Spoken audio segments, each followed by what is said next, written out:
Good evening. Good evening.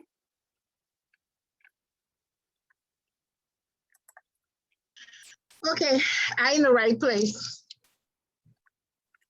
I was sitting over next room. I said, why no one come? I said, the same like Mr. Fountain. Mr. Miguel didn't have the meeting up, Oh, so I came in and out. This me, what? What I do wrong? Okay. I have one question. Just from what chapter this is from? I had to go back over the chapter.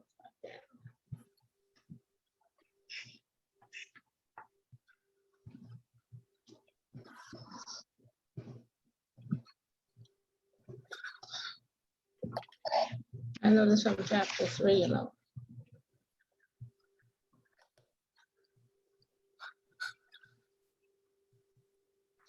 Okay. We didn't go over investment banks. I know that. No, that's chapter 5. That wasn't in chapter 5. That was chapter 4 already. That was that. Yeah. we're on commercial banking. No. We go into chapter 4 tonight, right?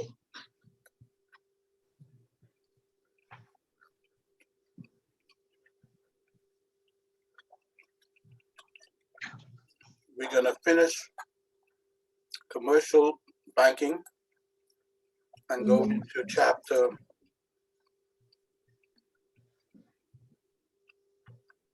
4.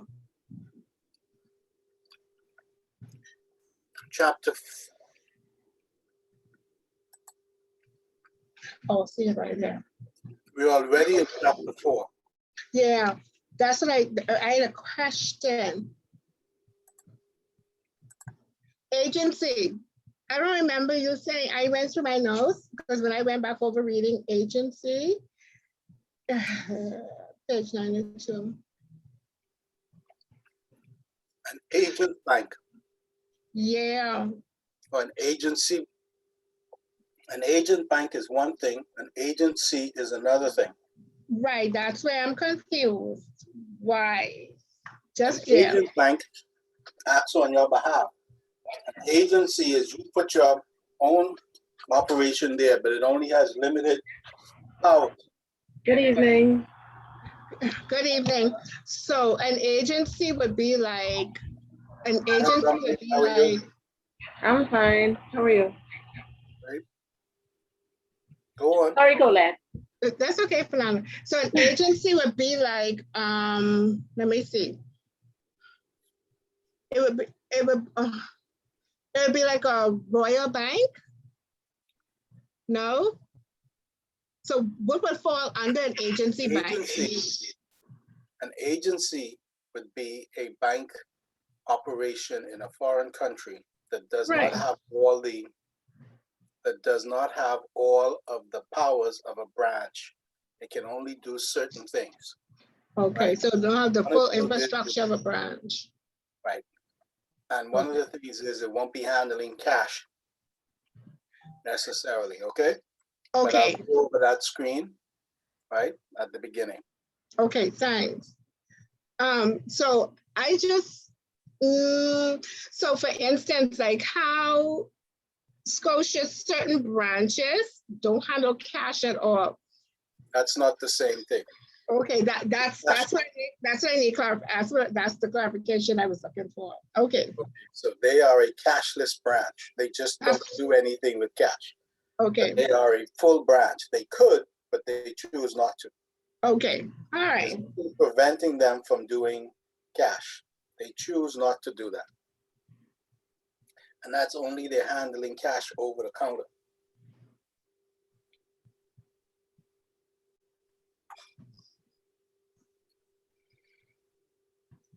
So Dominic, you look like you're all ready and you're set, and they didn't work you too hard today.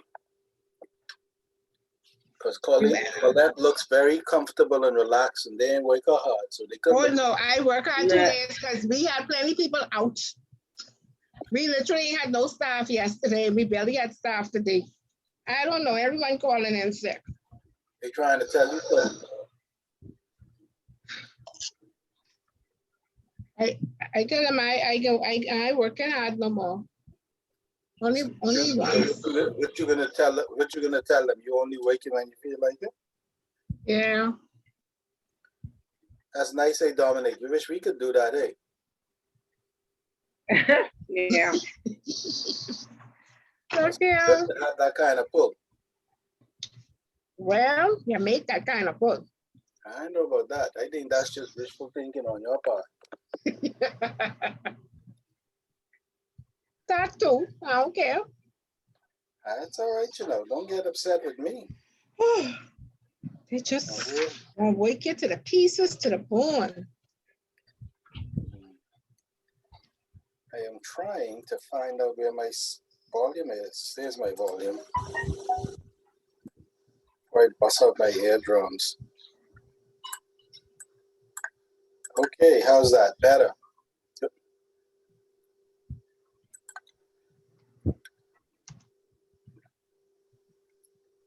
So, what happened to you all in the test? What happened to that? Nothing happened to the test. It was that bad? All I gotta do is say that and you all is go into panic.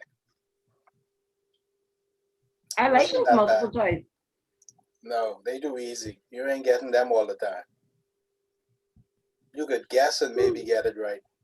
No, man. I don't know. You have to think. You just have to think. Better for you. Mhm.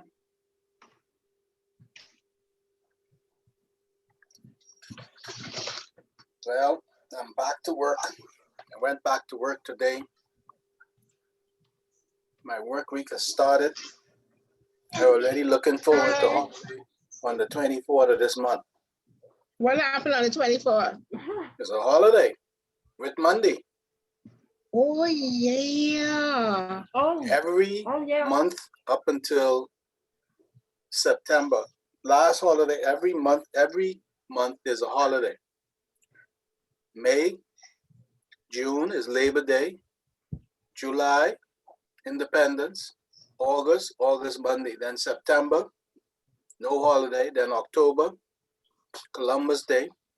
Then no holiday in November, December, What happened? and January, February, March, January 10th, and then February, March, April, depending on when Easter is. I surprised y'all ain't know that, man. I just checked that like the first day. See, I done mark that on my calendar from the time I get the Cabinet Office list of holidays.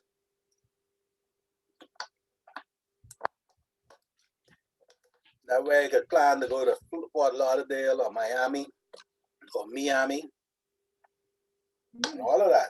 I know you just do that, Dominic. I haven't nowhere since yet before that. Well, that's because of COVID. But you would have gone. All right.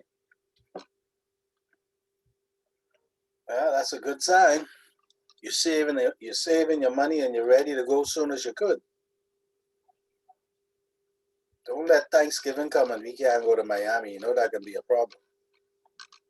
Him is going to go into shock.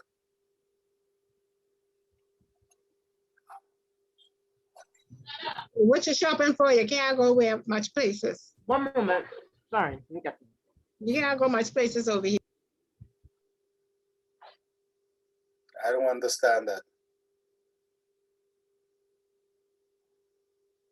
Where you going?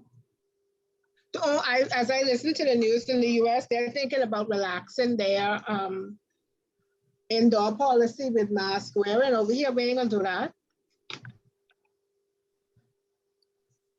There are many reasons for that, but I know about why. I'm sure they have their reasons. To tell you frankly, is beyond me, but I ain't here. All I'm thinking about is just trying to get my vaccination sorted out now. Get my second dose. And that's it.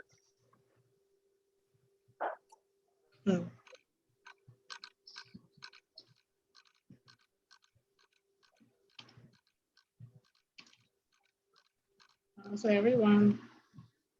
But you only start twitching, so the vaccination must be working, so we could I ain't start stitching. twitching. I don't know what to say to that. So the rest of us safe to get it.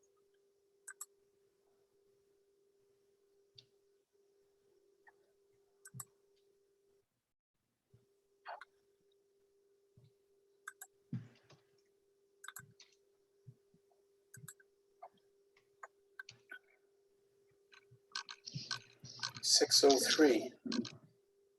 More of y'all will show up on time to the class on Thursday than to the 6 o'clock class on Tuesday. Why is that? I know. Well, I show up on time all the time, so I can't answer you I can leave that to Dominic. Me too. I show up on time. all the I time. didn't say you didn't. I'm asking you why. So I people can't do this. answer. Okay. Thank you. Maybe it's harder to get home, like, and get settled. Some people have different stops to make. Because for me, I know I have to pick up and then I come in. So maybe they have a longer commute, I guess. Could be. So it's harder to get home in traffic. Good answer. Good answer. What would y'all do if I didn't show up at 5:30, 6 o'clock? You would think, oh my goodness, what happened? Yep. I already have a habit of coming in at 5:30. So that means I have to put everything off, right, from 5 o'clock. So I try to get home at 5 to be available for 5:30. But I'm the lecturer, so that's okay. But since you're the student, you would have the leeway to come anytime you want. Well, that works. That's okay. No, we don't. That ain't quite right. Okay. We have to also respect each other's times. Jesus, Lord Almighty, that's them big time talk. That's the kind of talk that is make plenty sense, but only for one or two people. Oh, I think Martine sent you an email. She said she was traveling or something. So she's not gonna be able to make it to class. I just got this email from her. 5:48, 16 minutes ago.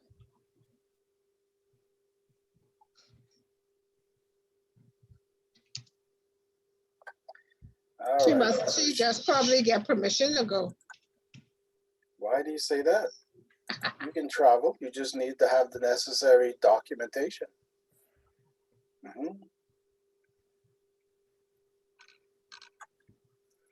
And she may be just going to one of the family islands. Who knows? Anyway, it all works itself out. It all works itself out. So you all had a good weekend, Mother's Day and all. Oh yeah. Dominic, your children take care of you? No? It was same old. Same. How about you, Colette? Oh yes. Ain't no one take care of me. I sat on the beach. Very nice. Why they ain't take care of you, man? They say Father's Day. They small. They was only trying. Yeah, that's good. They try. Yeah, they tried. Well, this is your first Mother's Day without your mother, so. Yeah. Yeah. Very first. Wow. Yeah. So where did you go to the beach? My daughter lives in a house on the curve past San Juan. So that's where I was, by her. Oh, that's a nice beach at tide high. Yeah. Oh, I only still on the beach. I don't do the water. No. Oh no, I don't do water. You can't swim? I can swim.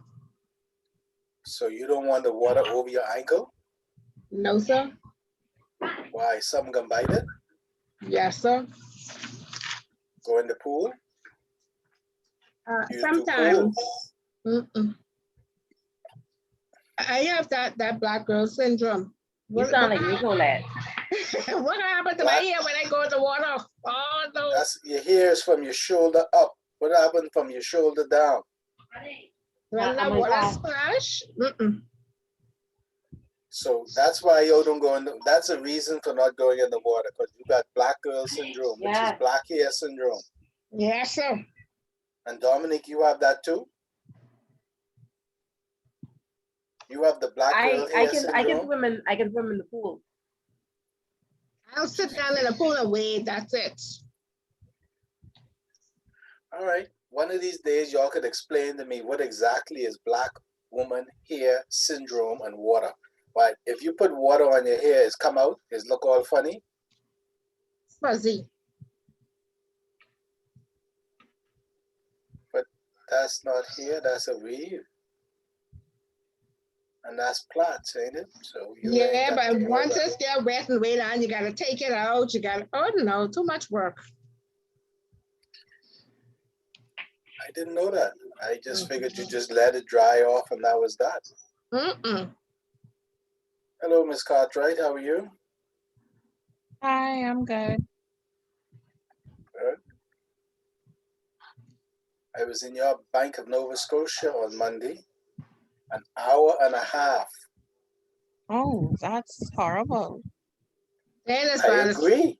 Royal. I agree. I went in there to, my father was going to the bank and he's 91, so I took him to the bank. And I went in there and I said, you know, this is a good time for me to change my debit card to Oh Jesus. Visa to MasterCard. And this very nice lady, Miss Cooper, helped me for an hour and a half. Jesus. Kenya Cooper? I don't know her first name. She wouldn't tell me her name. I had to figure it out from Miss Minnis, from Miss Mins. I was in Harbor East Bay branch, Bay Street East branch. Oh, okay. So, yeah, I don't know what's going on with Bay Street East. It wasn't. They just, your system's just slow. That's all. Anyway, Maybe I she was got it feeling done. her way through. That's good that you got it done. Well, I got it done. And then I went to do my online banking to pay my credit card this morning. And guess what happened? What happened? I couldn't get into online banking because you use your debit card as your identifier, right? So I put in my debit card and then I put in my old password. Mop, nothing. And of course, you know, I call your number and I get the nice Jamaican lady. Oh yeah. They're very By the helpful time though. I was finished with her, but by the time I was finished with the conversation, I was ready to just quit Scotia Bank. Not because of her, she was very nice. But I can't do no online banking. So now I can't pay my credit card bill. So now when the credit card bill can't get paid, y'all gonna say, well, you could have do this, I could have do that. But y'all caused that. Miss Cartwright, your bank. She ain't listening to me, you know. She got a That ain't my microphone bank, on. that's the people in bank. That ain't my bank. You works there. You is, boy, you I there only from works 9 to there. 5, Monday to I only Friday. works there. That's exactly See, it. It's your if I bank. did serve you, you'd have had better customer service. But unfortunately, I don't deal with customers anymore. So that's I don't know. And so the lady says she can send an email to the branch so that they could fix my card. Watch them call me and tell me I gotta come in to put in the password, the new password. You can see some. You guys, boy. And the worst part of this whole experience, Angelique, is I was happy with my old debit card. I didn't need to change it. I had a Visa debit card, and y'all going and change everything to MasterCard debit card. That So ain't benefiting me. question. Oh Jesus, so question. If you don't go and change it, what happens? Because I When- Eventually, it'll expire, and they Yeah, won't give you a new card. You'll have to go Okay. get a new card. But it's taken. I've been there 3 times. I can't do it. I really can't do it. Good day, Ms. Whitfield. How are you? I can't do it. Good evening. I'm okay. How are you? I'm I great, got to thanks. wait till that expires. So we're waiting for Anthonique. That's the only person left, right? Yeah. and Letheria. Wait a couple more minutes.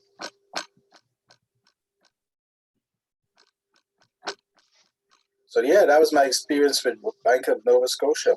I just thought y'all would like to know that.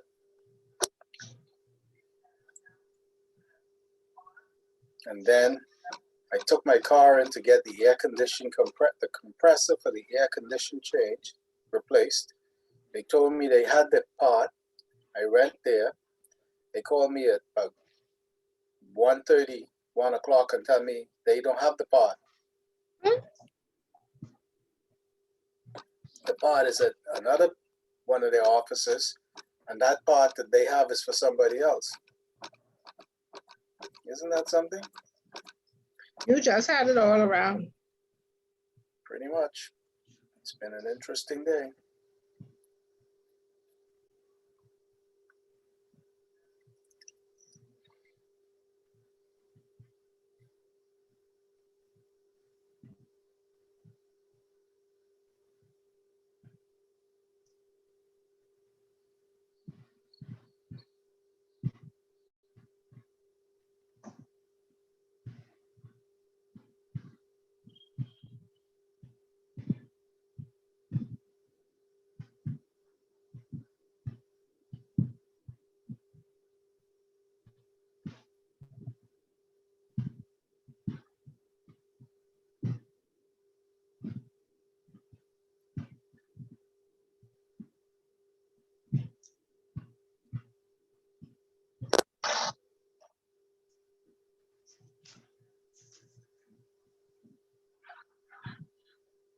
This is what y'all miss on Thursday. Y'all is get to eat.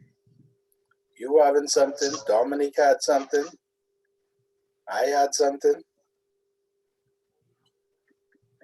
Colette had something, and Angelique probably turn off her video so she could get something. It's a long day. Okay, it's 6:15. We're gonna start the lecture, right? So that we can get ourselves going here. So everybody just hold on.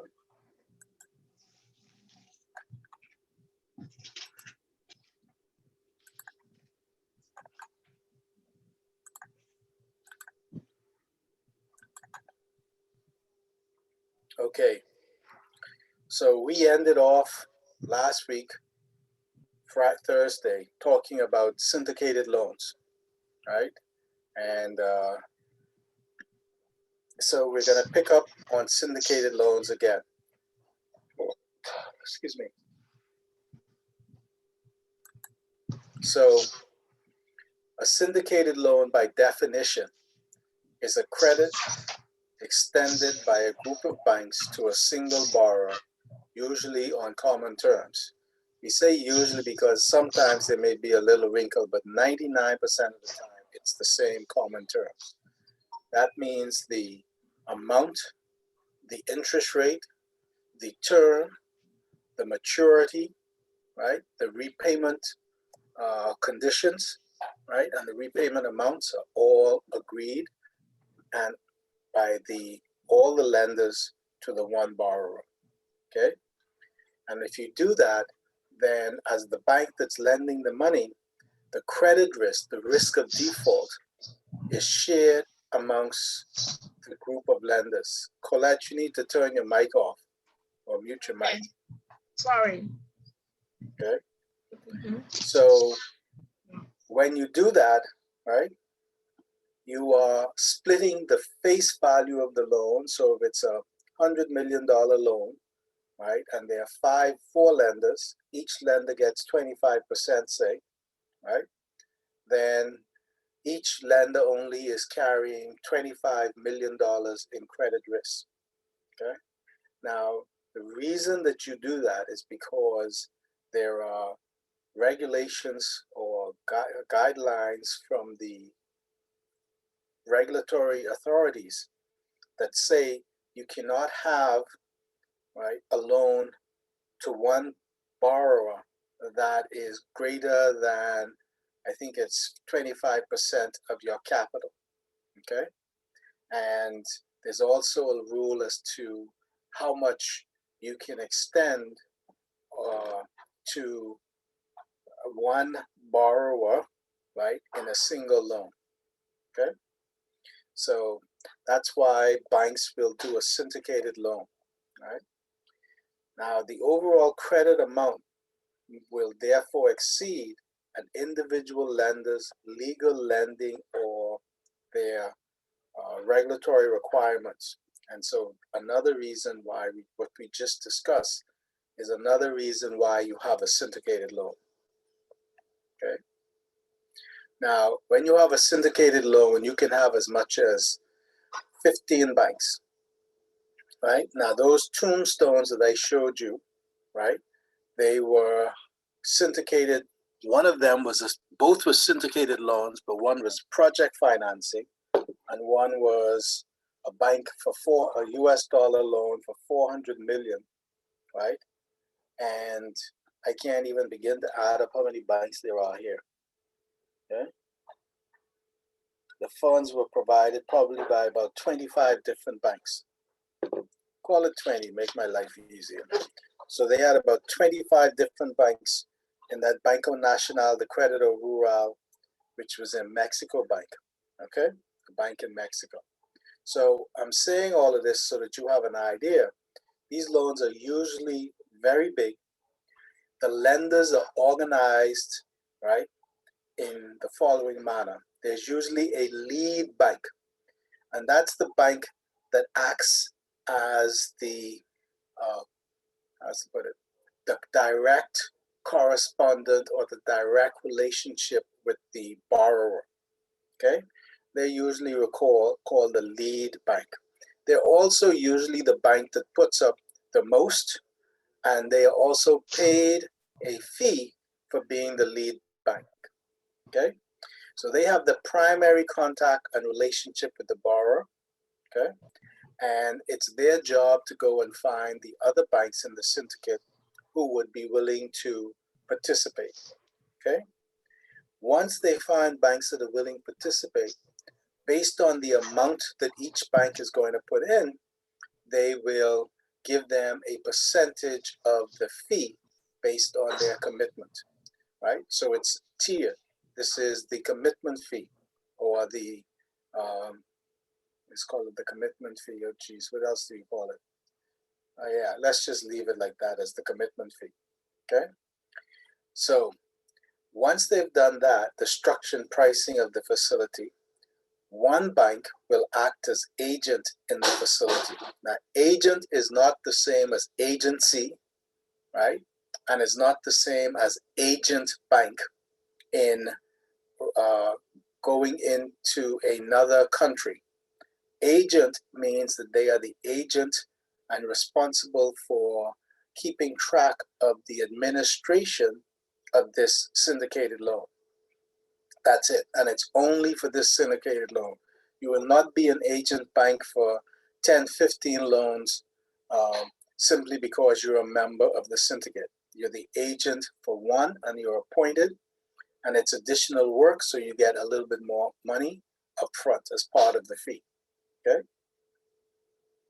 The agent bank is responsible for notifying all of the other banks in the syndicate of changes in LIBOR, receiving the funds, and then distributing the funds that are paid to them as interest. So when an interest payment is made, the borrower doesn't make a payment to each individual bank. They make the payment to the agent bank on a timely basis, and the agent bank then sends all the money, distributes the money based on their proportions to all the members of the syndicate. So the role of the agent bank is quite an important role, but it only comes into play after the loan is booked, okay? So most banks will just wait until the agent notifies them of anything, although they're keeping track of it. They know how much money they're supposed to get, and they're waiting to get the funds from the agent. If there's a delay or hiccup or anything like that, then the loan agreement will address those things and they can ask for compensation, okay? So most cross-border lendings are usually via syndicated loans, okay? And generally speaking, syndicated loans use LIBOR pricing.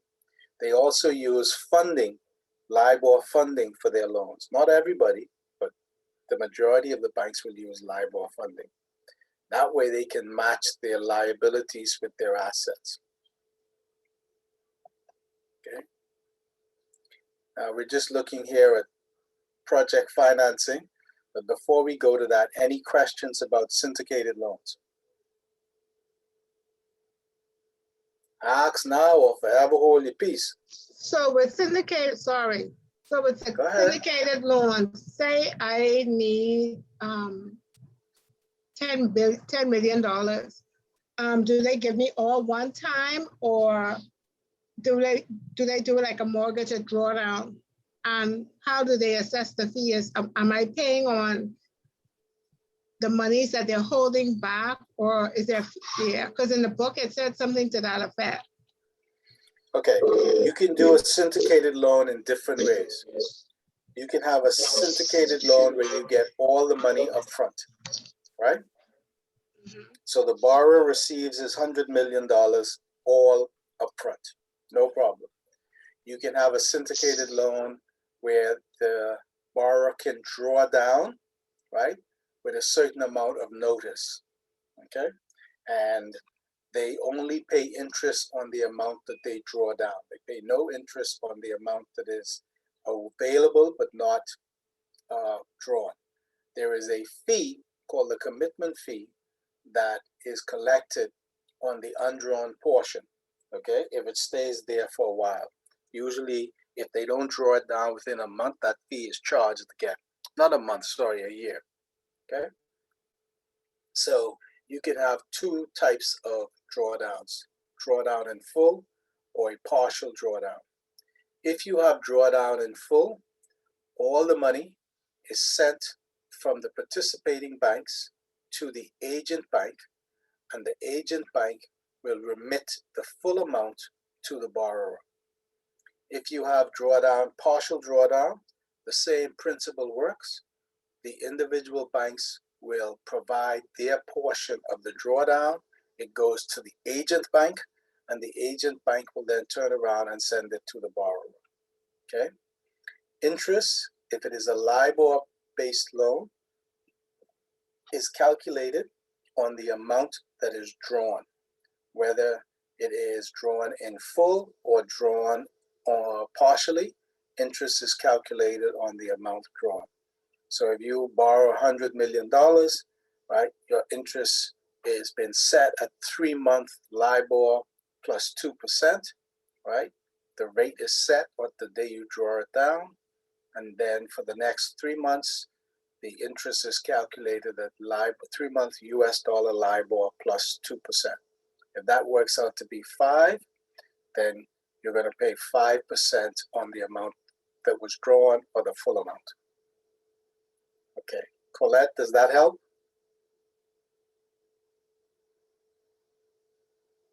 Colette, does that help? Sorry, yes, thank you. Okay, anybody else? Okay, now we talked about how LIBOR works, right? And remember, if it's a LIBOR-based loan, every 3 months, if it's a 3-month LIBOR loan, then every 3 months, the rate is going to change. The agent bank gets involved in that. They tell everybody what the rate is, right? The LIBOR rate, then they add in the margin. So you say LIBOR is 3, margin is 2, right? Effective rate 5% for the period, and they give you a date when it starts and a date when it ends. Okay? Yeah. When that happens, that interest rate is applied for those 90 days to the amount that is outstanding, right?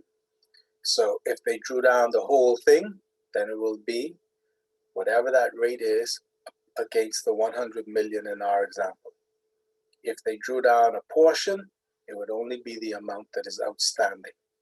Okay? Any other questions about syndicated loans? So how does a bank get a customer, right? Or find a customer who's interested in a syndicated loan? How do they do that? Since you all know everything and they ain't asking no questions. Anybody? All right, so I can pick someone.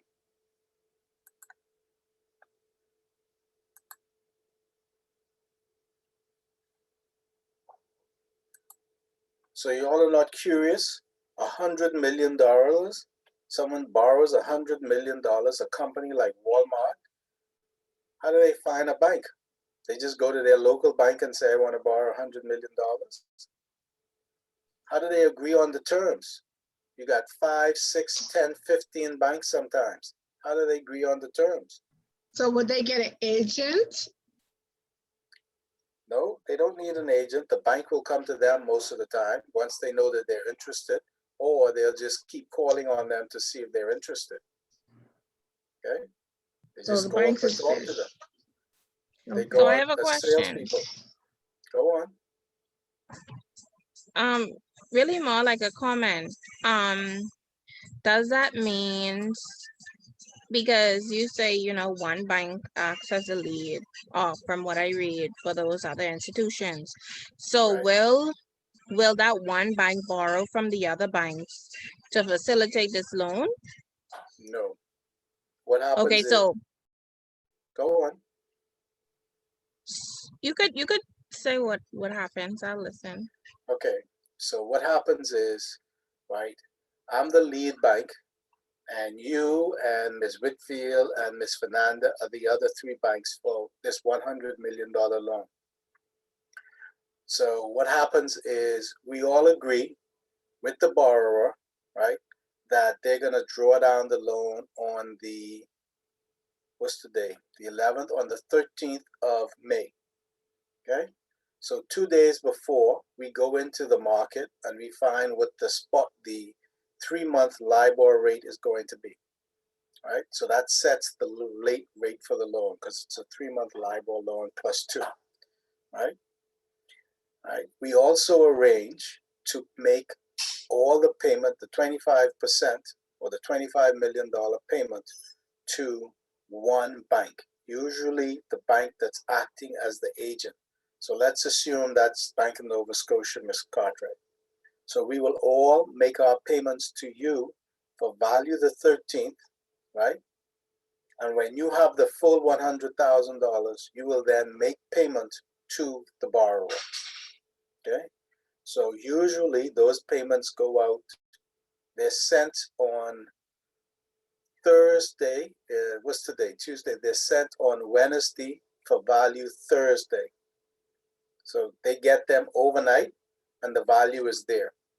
And then by usually 10 o'clock in the morning, Bank of Nova Scotia will have sent the 100 million out to the other banks. Now, it's pretty simple when it's just 4 banks, but if you can imagine that you have 15 or 18 banks, then it gets a little more involved and everybody has to have their money there by the same time. So sometimes, you're chasing to see if they sent it, what happened, and you're also in different time zones sometimes. You might have somebody in San Francisco, as well as somebody in London, as well as somebody in New York, who are all funding this loan. So what happens again is the night before the loan is the value date, all the money is sent. So the receiving bank gets it, but it's only value on the Thursday, 2 days from today. Yeah? Does that help? Okay. Yes, it does. Okay. Anybody else? Okay. So we're going to talk about project financing now.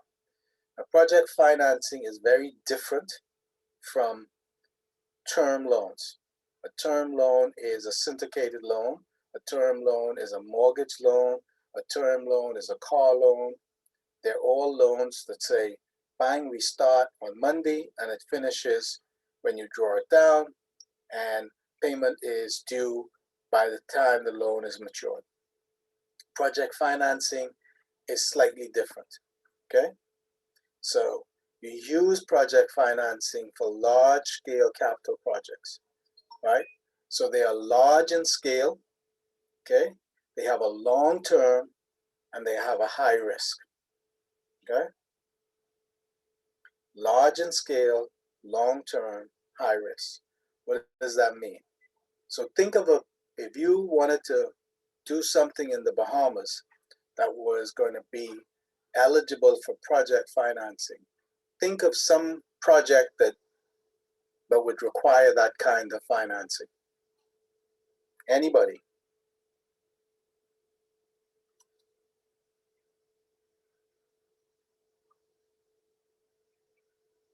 Anyone? In a harbor, What in the harbor? upgrading the harbor, dredging and putting new docks in. Yep, the dredging and putting in the new docks might take you a year, 18 months to do. Yeah, okay, that could work. Anybody else? Putting a new airport and one international airport on one of the family islands, like what they're going to be doing in Grand Bahama. Not really, that wouldn't work. That's not a big deal, no. But That's wouldn't not, that, go on. but you said high risk, long term, large scale. So it makes three, yeah. Okay, here's a good example. Anyone, do you know that you can take a small boat, like a 18-foot boat, from the eastern end of Grand Bahama, which is the last settlements is McLean's Town, McLean's Town. right, to Crown Haven in Abaco, right, which is the western end of Abaco, all right? Now, this has been around for a while, but it's never been done. It probably will never be done. Build a bridge. Right? They've always talked about building a causeway between Grand Bahama and Abaco. Right? A 4-lane causeway. Now, any of y'all ever drove down to Key West, Key Largo, Marathon, any of those places in Florida? Yeah. You're going on a causeway that you drive from little island to little island until you get to the end, right? It's called the Florida Keys, and you can go from Miami all the way down to the southernmost tip of the United States, which is Key West, and then turn around and drive back. That's what they're talking about. Now, to do something like that from Grand Bahama to Abaco, right, is going to take 3-5 years, easy, okay? It's a lot of money. It is a long time to get it built, and it is high risk because the engineering has to be right, okay? And the money that you're going to make from it is only going to work when it's completed. And even then, you're not sure you're going to get the money back, okay? Now, the reason something like that is considered eligible for project financing is because it's so long that very few banks are going to just lend you that money, right? Right. So they want their money back usually within 7 to 10 years. If it's a mortgage, that's fine for a homeowner. But what are you going to mortgage between Grand Bahama and Abaco? We're going to take a mortgage on the seabed. We're going to take a mortgage on the bridge, the causeway, right? And what is it going to do for you if you do take it? You can't sell it to somebody else. Nobody else wants it. Only the government, okay? So if we were looking to finance that, the best type of financing would be project financing, okay? Why? Because whatever debt is incurred is serviced from the cash flows generated from the project. So they'll charge you to go and use the bridge to go from Grand Bahama to Abaco. And that's the money that would be used to repay you. Well, you say, well, ain't that the same as if I rent an apartment building or so forth like that?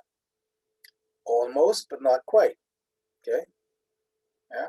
You have to have the cash and the wherewithal to service the debt regardless of whether you can rent all those apartments or the other half of your duplex or triplex, okay? The next point, there is no recourse to the project sponsors, the owners. You can't go to them and say, you owe me this money, I want the money. Okay? You have lent the money on the principle that the debt will be repaid from the cash flows generated from the project. So there's no impact on the sponsor's credit worthiness. And that's a big deal. Now that's a high risk proposition for a bank or for anybody. So usually project financing takes place for very, very credit-worthy companies or for governments. Okay? Yeah. So that's the type of financing we're talking about. Okay? This is an example of a sheet for a project financing. The Grand Bahama Power Company, right, borrowed $56,000 in project financing to put in, right, this power plant. They bought a power plant, right, and they had to get it installed. This was a diesel power plant. Okay, I was working in Grand Bahama at the time when this was being done, right? And we tried to get this deal and was not successful. It was done by my competitors, them noble people at Scotiabank Bahamas Limited. Okay, so this is a project financing. Yeah, to buy a power plant, when you put the order in, it will take about 3 years before the plant is delivered, right? And then it'll take something like a year for the plant to be installed and operational, installed and tested and operational, because they build the plant pretty much in component parts, and most component parts they won't have, they fabricate as needed. Okay, and there's a lot of testing that needs to take place. So this is just an example of a project finance that took place in the Bahamas in 2012. Okay. Okay. Now, if you're going to lend money or finance a project, then you have to be aware as the lender of the risk associated with project financing. Let me just go back here for a minute. This was done through Scotiabank, but Scotiabank did not lend them 56 million, right? Scotiabank structured the deal and acted as the arranger, right? And a lot of this was done through Scotiabank in New York, okay? Yeah. It was booked on Scotiabank Bahamas's books because it just made economic sense because of the taxes and so forth, okay? But everything, all the work was done with Scotiabank in New York, okay? So you have to know the risk associated with project financing. Now, one of the first risks that you have with project financing, if I could get this thing to work. One of the first risks you have with project financing is called the resource risk. And that's the possibility that the natural resources will not be in sufficient quantities to service the debt. So if you are doing a mine, right? You are project financing a mine for gold in Guyana, right? You may not find enough gold in that site to make the project pay for itself. Okay, they can't service the debt. Even though all the indications were there, until you actually have it, you don't know. Okay. Another risk that you have is what we call the input risk. And this is the risk of the project viability due to unavailability or the high cost of key inputs, such as energy. Now, that seems like it's pretty straightforward, but if you are trying to build this causeway between Grand Bahama and Abaco, one of the key ingredients you're going to need is cement, concrete. And you ain't going to buy it in the bags. You have to buy it by the barge load. Right? And there's only a few places that you can go where it's economically feasible for you to buy, 50 tons of cement, right? Florida and Mexico, or you'll have to go further inland and have it shipped. So there's a good chance that you may run into a problem getting enough cement. And I don't mean concrete, I mean the stuff that you mix with the sand and the water and the rock, the cement. So that would be an issue or potential input risk for that particular project, okay?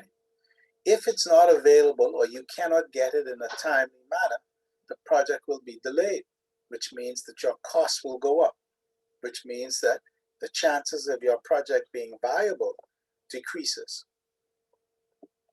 okay? The next risk you have is completion risk. And this is the risk that the project will not be completed or it will be delayed, resulting in cost overruns. And this is a very real risk. If any of you all have ever been involved with having someone build a house in Nassau or the Family Islands, or your parents or friends have ever been in that, you'd be surprised how many times, right, the contractor does not finish on time. They say it's going to take 3 months and it ends up taking 5 months. They say 6 months and it ends up taking 9 months, right? Every time it takes an extra month, it costs you, the homeowner, more because you have to pay interest for another month, right? Or another 2 months or another 3 months, right? On top of that, you run into the problem that their costs are going up. And so they're going to want to get paid more, okay, to cover their costs, right? The next risk you have is what we call market risk. That future demand for the product will decline. So we were talking about gold. The price of gold fluctuates. So if you have a gold mine in Guyana, you have enough gold, but the price of gold fluctuates, right, and goes up, then the demand for gold will go down. So even though you can get higher prices for your gold, you're not selling a lot, and so you're going to run into problems, right? The demand for your product in the future will decline, right? That's the market risk associated with project financing. The next risk we have is operating risk, okay? Once the gold mine is operational, once the causeway between Grand Bahama and Abaco is operational, right, the cost will change, right? Or critical elements will be disrupted. You could have a strike, right? If it's the causeway between Grand Bahama and Abaco, it could be something like somebody run into it with a boat, yeah? Right? But once it's operational, your costs will change and critical elements will be disrupted, okay? So all of these things are part and parcel of the operating risk. Then we have force majeure, right? Which is an insurance term, and it's regarding the risk associated with the possibility that an act of God will disrupt the project. So what do you think would be an act of God that could disrupt the project of building a causeway from Grand Bahama to Abaco?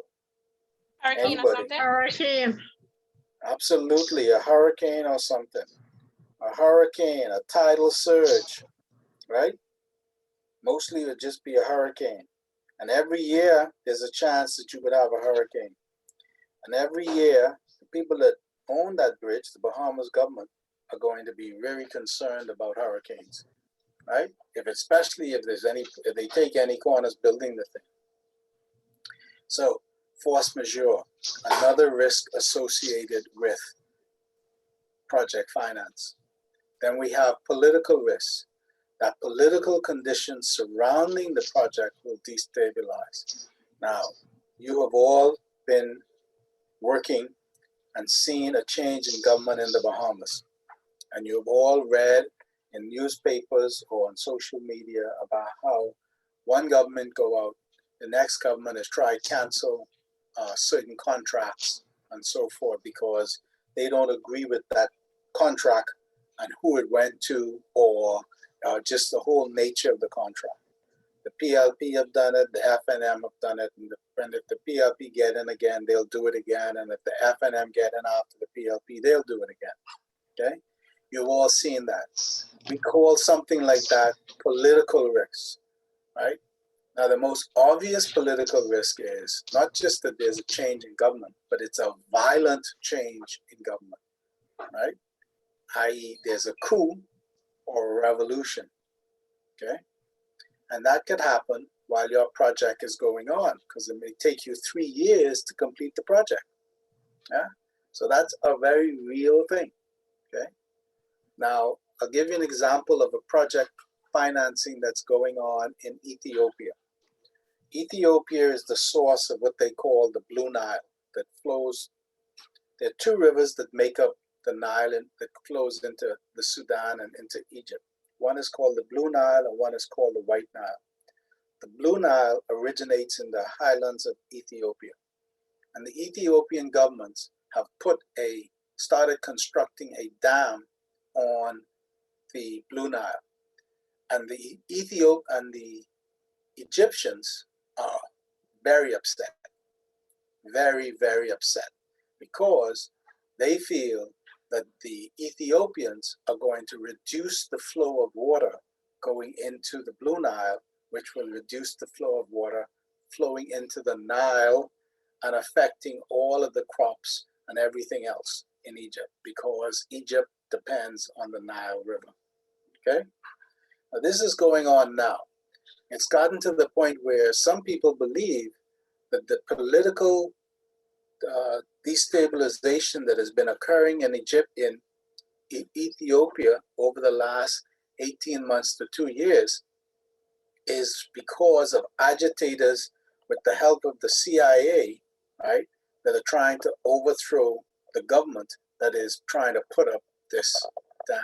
The dam is almost 80% or 75% complete, okay?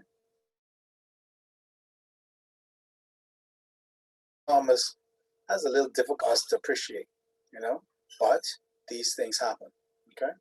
So, political risks. That political conditions surrounding the project will destabilize. So in Ethiopia, by destabilizing the government, it is hoped, right, that they will not be able to continue working on the dam, or they will slow it down to the point where they will be prepared to negotiate, right, with Egypt and the Sudan, which are two countries downriver from the Blue Nile. Okay. The next one we have is regulatory risk, that changes in regulatory environment. Now, this is a big, big deal because, right, anything that is going to impact the environment today in 2020, right, in 2021, sorry, right, anything that impacts the environment there is a good chance that the regulatory environment associated with that particular project will change, okay? And I'll give you all another example. We have Bahamas Petroleum Company here in Nassau. Anybody familiar with that? Bahamas Petroleum Company? The people who were drilling for oil on the Great Bahama Bank? Anybody? None of y'all are aware of that? Yes, we're aware. I was shaking my head, yes. All That's why right. I'm- Thank you, Ms. Whitfield. So what happened? Did they find oil? No, but they said their permit or whatever this will allow them to be here, allows them to try again. So they're gonna try again somewhere else, I think. Okay.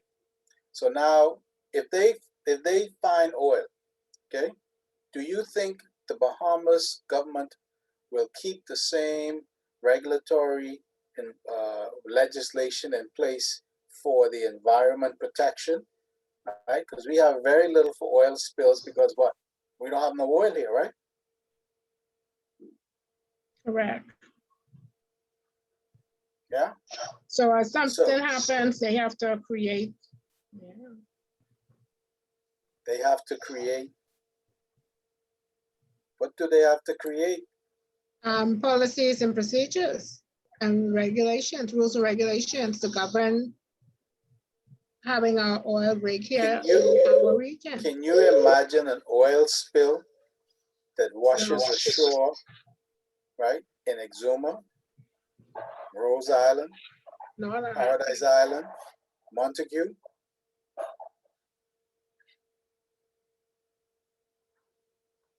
Pretty serious stuff, eh?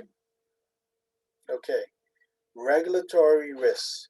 That changes in the regulatory environment will impact the project in a negative manner. Okay. Now, okay, so this is what we talk about when we say project financing. So if I was going to do a project financing, it might take me 5 years of construction. It may take me 20 years or 15 years to get my money back if I'm a lender to that project. And there are all these risks to consider. So if that's the case, my pricing for that is going to be pretty steep because the risk is high. On top of that, I don't have anybody who I can go after, right, if the project doesn't work for some reason. So off the top, I'm going to charge much more than I would charge for a regular loan. I would probably only do it if I was involved in some sort of a syndicate, right? The loan is some sort of a syndicated loan. And I probably wouldn't do it unless there was some way to take out the financing of the banks by issuing a bond, by the government issuing a bond or something like that, okay? So all of these sorts of things you have to take into consideration when you're looking to finance, right, a project. The customer comes to you and wants to do a project. Good night, Mr. Pop. Good night. Okay, so the key thing here is it is not your regular everyday term loan, right? Second, you should be able to define what project financing is, not just from what I have in the slides, but what's in the textbook. 3, you should be able to name at least 3 of the various risks that will impact a project and project financing, and you should be able to explain them. Okay, so if I said in a question, what does it mean when we say regulatory risk regarding a project financing, you should be able to give me the definition, and you should be able to give me an example. All of this is in your text. You just have to read it. Okay? If you look at it, it's pretty straightforward. Political risk, regulatory risk, operating risk, market risk, completion risk, input risk, resource risk. It's pretty self-explanatory. Okay? But you need to know what each one is and should be able to do at least 3. Any questions about project financing?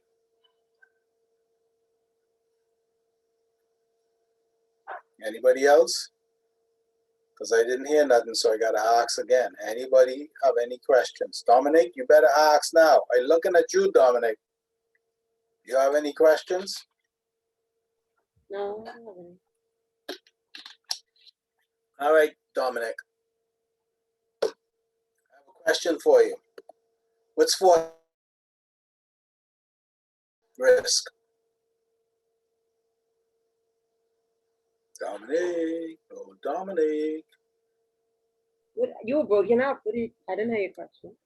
My question is, what is force majeure mix risk? Oh, that's risk in terms of like when it comes to natural disasters and stuff. Acts of God, natural acts of- disaster, something that nobody could stop or put in place. Yeah. Okay, the bridge get hit by lightning, and they didn't ground the bridge, and it blow up. It shouldn't be a problem, but there's that. Okay, The next type of financing that we look at is called trade financing, TRAD. Now, again, in the Bahamas, we don't see too much of this, but this is the bread and butter of international lending. This is financing trade between countries. Okay? This is the financing of trade between countries. Okay? Sorry, I got to go back. Okay? So when we look at the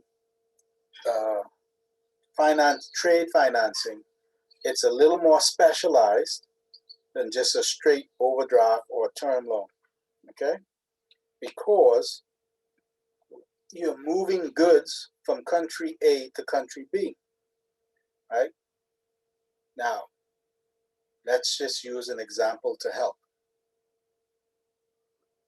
How do we get cars into, how does Executive Motors, Nassau Motors, Sanpin Motors, and yeah, those three bring cars into the country, especially cars from Japan, for brand new to sell them? How do they do that? Anybody?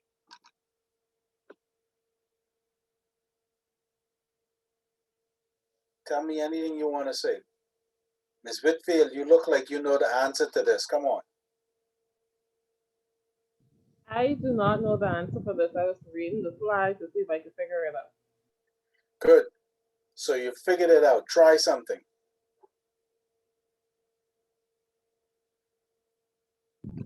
How do they bring it into the bank, into the country? I guess. Yeah. How do they finance it? How do they bring it in? How does it work?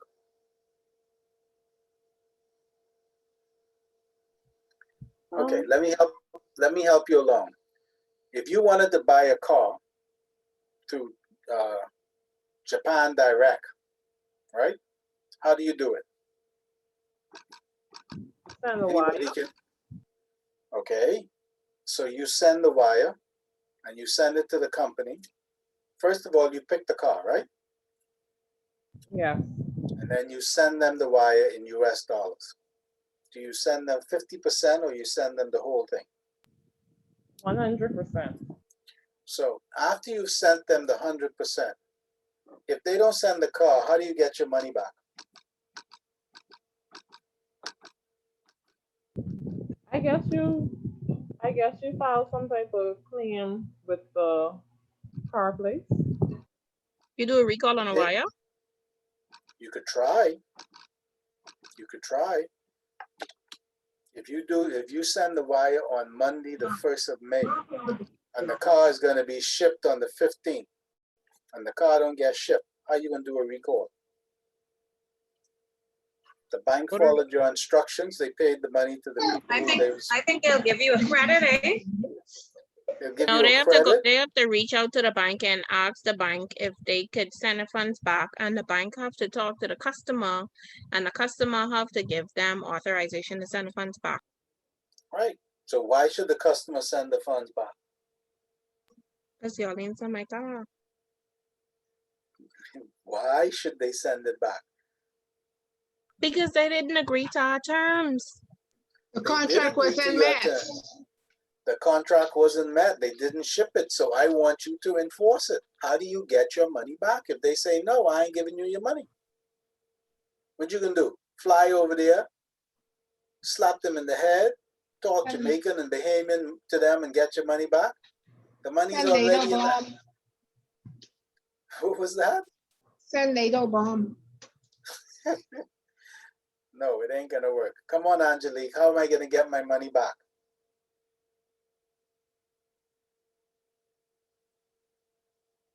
I don't know, call the accounts department. You could do all of that. There's no way for you to get the money back unless they send it, unless they are prepared to give it back to you. Mr. Fountain, I think this happened once or twice with Commonwealth Bank, and from what I know, they don't return the funds to the customer. They give them credit, and the customers be very pissed off, but that's the outcome that we usually get.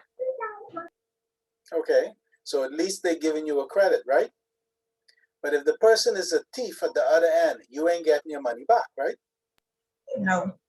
Okay, now, right? You are Executive Motors, right? And you want to import not one, not two, but you want to import 10 10 Toyota Accords, right? And you're Nassau Motors and you want to bring in 10 Honda, it's Honda Accords, right? And Toyota Camrys, 10. That ain't no $30,000. That ain't no $10,000 now. That's $100,000 or more. And if they say no, we ain't giving you back your money, what they gonna do? Okay. Now that is the dilemma that is faced by anybody who is involved in trade. Okay. See, because of the internet, we think, hey, ain't nothing to it. Just send them the money. It's only $10,000. You know, they can send it. They're a reputable company. They'll put the car on the boat, and that'll be the end of it. Correct? But think about it. If they don't do it, you have no recourse. You could make noise. You could threaten all kind of publicity, but you can't force them to give you the money or to even give you a credit. Okay? So in that circumstances, that's today. 20 years ago, 15 years ago, when you didn't have the internet, or 25 years ago, when you didn't have the internet, how could you be sure that you were dealing with somebody who was reputable, right? Now remember, trade finance is basic stuff. Everything we get in this country is imported, right? You could bring it in yourself, right? But if you go into AID, if you go into Nassau Motors and so forth, you're buying something that's imported, okay? And unless you can get some assurance that the person that you are buying from is a good person and is going to live up to their part of the bargain, it is very difficult to get your money back if things go wrong. Okay, so the banks solve this problem by using what we call letters of credit, right? And they substitute themselves, right, for the credit worthiness of both customers. So when I worked for Barclays Bank, Executive Motors was our customer, and we would do letters of credit to Tokyo, to Toyota, right, in Tokyo when they wanted to purchase cars. So they would go to us and they would say, here are the terms of the trade that we have agreed, and we want a letter of credit that fits these terms of trade. Okay? They're going to get 90 days credit. Okay? They will be paid, right? 50%, they will pay Toyota 50% when they put the order in, right? And 90 days later when the goods are shipped, or 30 days later when the goods are shipped, they will pay the rest, okay? So Barclays Bank would send a letter of credit to a bank in Tokyo, Japan. Let's just say it's Bank of Tokyo. And Bank of Tokyo would then who has a relationship with Toyota Motors, right, would tell Toyota Motors that they have a letter of credit from Barclays Bank on behalf of Executive Motors. The bank, Toyota does not have to be concerned with whether or not Executive Motors can pay them, because the bank will stand for the credit worthiness of Executive Motors. Okay? Executive Motors doesn't have to be concerned about Toyota Motors shipping the cars, because the Bank of Tokyo will stand for the credit worthiness, right, and the execution of the contract with Toyota Motors. Okay. So what would happen is once the funds are received by the Bank of Tokyo, they will inform Toyota. Toyota will then prepare the shipment. 30 days later, they will take the documents into the Bank of Tokyo, which confirm that the goods have been placed on the boat and they will be shipped to the Bahamas. Okay? The Bank of Tokyo will then release the balance of the funds. Okay? Before they release any of the funds, they send the documentation to Barclays Bank, and Barclays Bank checks to see that those documents are correct. And we inform Executive Motors the documents are correct. We are going to make the payment on their behalf. Right? Once the documents are correct, Executive Motors cannot stop us Barclays from making the payment. Okay. Now it's a roundabout way and it's cumbersome because in 2021, right, the internet makes a lot of this seem slow, outdated, and unnecessary because you have communication between Toyota Motors and Executive Motors that's almost instantaneous with emails. Emails can be authenticated, so you don't have to worry about someone sending you a bogus email, right? They can send the money and it can get there in 2 days, right? The documents can get here in 2-3 days once they're put in the pouch in Federal Express or DHL, okay? So the need for the banks to do some of these things has been reduced. But because the money is so much bigger than you as a consumer, hey, Executive Motors is worthwhile for them to get the bank involved because you're not talking about $10,000. Sometimes you're talking about $250,000, right? Sometimes as much as $1 million, depending on how big that order is, okay? So a letter of credit, right? A letter of credit is a fundamental financing tool used in international trade, okay? It is becoming a little obsolete because of the internet, credit cards, PayPal, and the fact that you can do it yourself as the consumer. So let's see if we can think about this some more. Anybody knows someone who has recently bought within the last 3 years a brand new car? Anybody know someone who has bought a used car in the last 3 years? Yeah. Okay, right? You borrow the money for both, okay? But if you have your own money, buying a car by Japan, Be4with Japan or Japan Direct is quite easy, isn't it? Angelica? Letheria, isn't that quite easy? Dominic? Don't you have friends that have bought stuff by Japan Direct or Be4with Japan? Colette? Yes. That's it? Nobody else?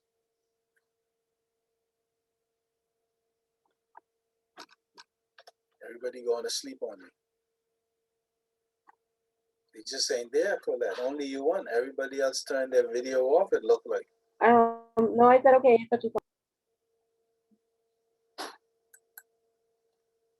Dominic, how about you? Yeah. And how did it go? No problems, right? No, it wasn't any issue. And it's cheaper than buying it from Sandpin Motors, even if it's a used car, right? Very much so. Okay. So you can see, just by your own experience and friends in the Bahamas, how even though we're talking about world trade, because it's going from Japan all the way to the Bahamas, right? And even though it's going from Bahamian dollars to US dollars and then from US dollars to yen, you can do all of that through the internet. You see the car, you like the car, you send the money, right? 30 days later, the car arrives in Nassau. It's pretty good. All right. So we're talking about trade finance, okay? We're talking about letters of credit. Another type of trade finance operation that we use is something called a standby letter of credit. And it's a type of guarantee issued by a bank, okay? And the bank guarantees to the beneficiary of the standby letter of credit that if the other party does not fulfill its obligation, right, under certain terms and conditions, the bank will make payment if the borrower is unable. It's a guarantee. A third party guarantee is like when you guarantee your baby brother buying a car from the bank. You borrow the money from the bank and you stand as a guarantee. If you don't make payment, right, the bank comes to you as the guarantor to get their money. Similar sort of thing, okay? We call it a standby letter of credit. It's a type of guarantee and it's issued by a bank. And the bank will make payments if the borrower is unable, okay? Those are the two main things that you see today in trade finance. However, as I said, right, the letters of credit are slowly being eroded and are used only for large amounts, large transactions, because so many people, through the use of the technology, can do it themselves.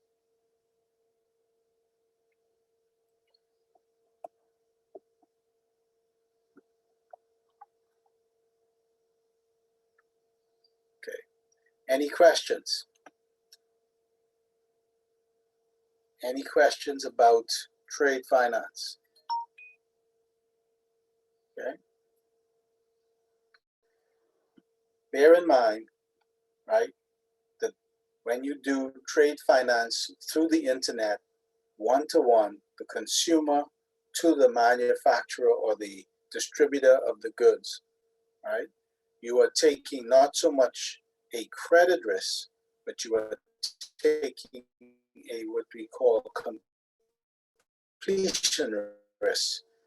There is the not complete their side of the transaction. Okay? You're not lending them the money, so there's no credit risk. The risk is that they will not ship the goods for whatever reason. Okay? Okay, again, any questions about trade finance? Okay. All right. Now, a commercial bank makes its money primarily from doing what? Lending money to individuals and to corporations. Okay? So, one of the things they have to do is look at credit analysis, but it's on an international side now because they're not necessarily, right, operating a full-fledged branch, right, in the second country or the foreign country. And even if they are, right, the information has to flow back up to head office, right, where credit risk management is going to be, and they're going to take a look at that loan. So some of you all have heard in your banking careers or just generally about how loans from First Caribbean in Nassau have to go to Barbados, or loans from Scotiabank have to go up to Toronto, or from Royal Bank they have to go to Toronto, and this is because they need to be approved by credit risk management in the head office. Okay? So what happens is it's coming from a country outside of Canada, so they do what we would call international credit analysis. It's very similar to the 5 C's of credit domestically, but it is going to have some elements that are very different. Okay? So in international credit analysis, we're looking at collateral, cash flow, covenants, character.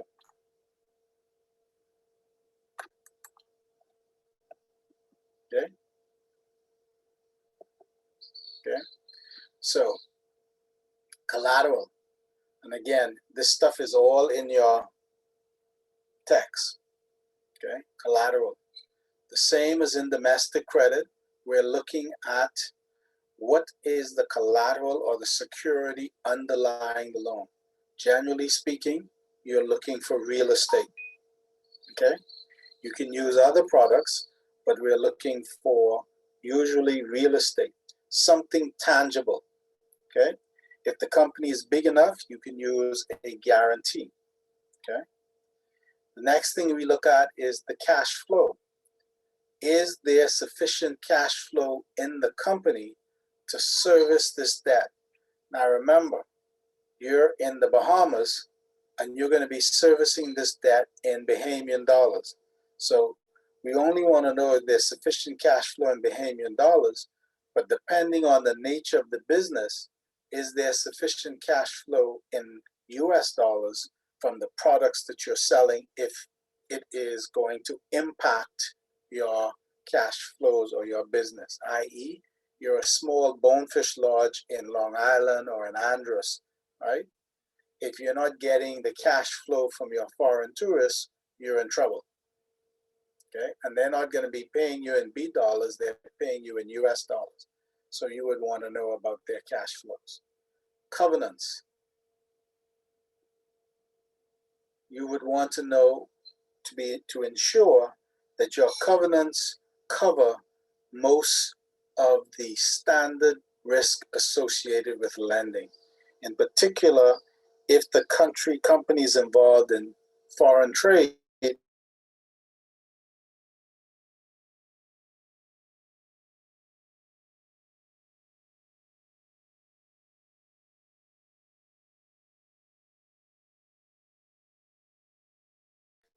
you can grab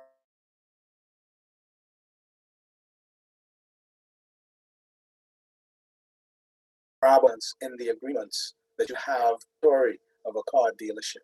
Okay? Then character, of course. If the people is bad news or there's thieves them, you ain't gonna want to deal with them.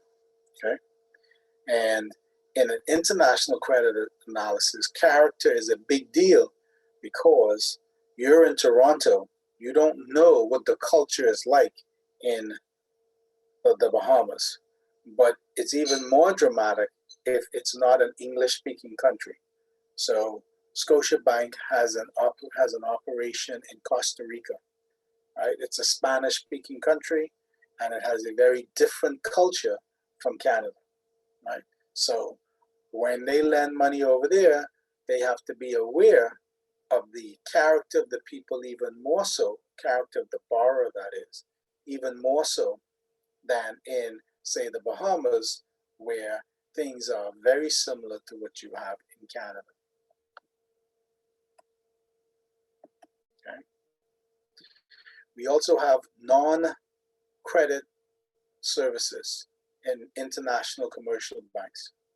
They provide non-credit services. These are services where they are not lending money. So they have global custody of securities. Companies like Sidel and Euroclear, right? They hold securities. This is financial assets like stocks and bonds of companies in other countries, right? So Sidel or Euroclear will have euro dollar bonds. It will have stocks traded in Bombay on the Bombay Stock Exchange. The stocks traded in Munich, in in London, and so forth. Okay, and some international banks have a service that's called global custody, where they will hold the stocks and bonds on behalf of their customers. Okay, and their customers can be individuals, corporations, or other banks. Cash management, right? A lot of banks that provide correspondent banking services also provide cash management. So you've got $150,000 sitting on your account. They will sweep all those funds except for say 10,000 and put it into an overnight account where you will earn some interest. Okay. They will also have opportunities for you to put the money into longer terms up to about a month, usually no more than about a month. The most common thing is about a week, where you can place it into a type of fixed term deposit, right? And you will get some interest on it.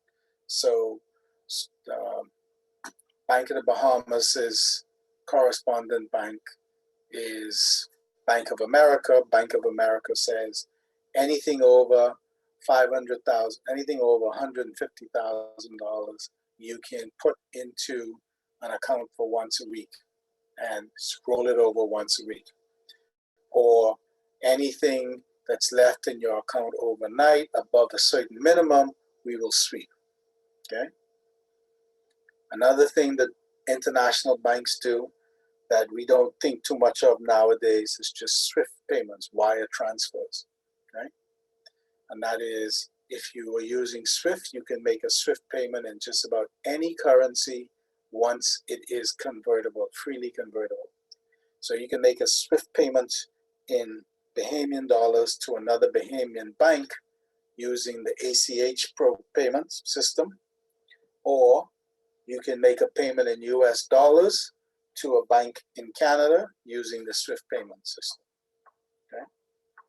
Now, there are different types of wire transfer services. SWIFT is the biggest and the largest and the most well-known, and it handles all currencies. But there's also one called CHIPS, which is in the US, and they have one called CHAPS, which is in the UK. And they only deal with GBP sterling payments in CHAPS and US dollar payments in CHIPS. Okay? All of these are services that these international banks will use, but they're not lending any money. They're getting a fee for it, and it's big. Correspondent banks use these things quite a bit: global custody, cash management, wire transfers. Okay. Any questions? Anybody falling asleep? Anybody want to fall asleep?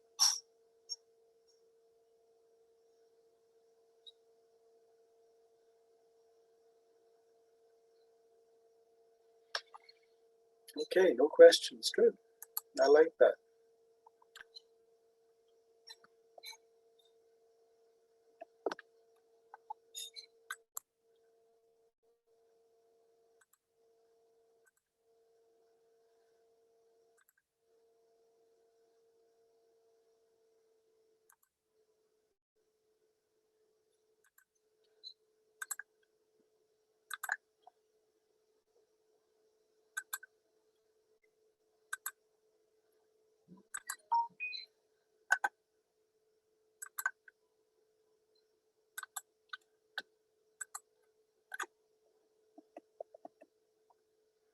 Okay, so we're finished with commercial banking, international commercial banking, and we're going to be looking at investment banking, right, which is chapter 5 in your text. Now, let me stress, in chapter 4, there's a lot of stuff, and there's some cases and so forth. You can read the cases if you choose, but you need to read the stuff in chapter 4 about commercial banking, okay? I have not given you a detailed, right, page by page breakdown of chapter 4. You need to read the chapters yourself, okay?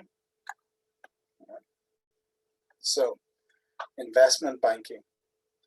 By definition, this is a definition that you can use for investment banking, which is the provision of long-term equity and loan finance for industrial and other companies, particularly new securities. Okay, it's the provision of long-term equity or loan finance, loan usually meaning debt and bonds, for industrial and other companies, particularly new securities, where they're issuing new securities, right? And when you look at investment banking, it encompasses underwriting, market making, advisory services, and other business streams. In other words, everything else they can make money off of. Okay?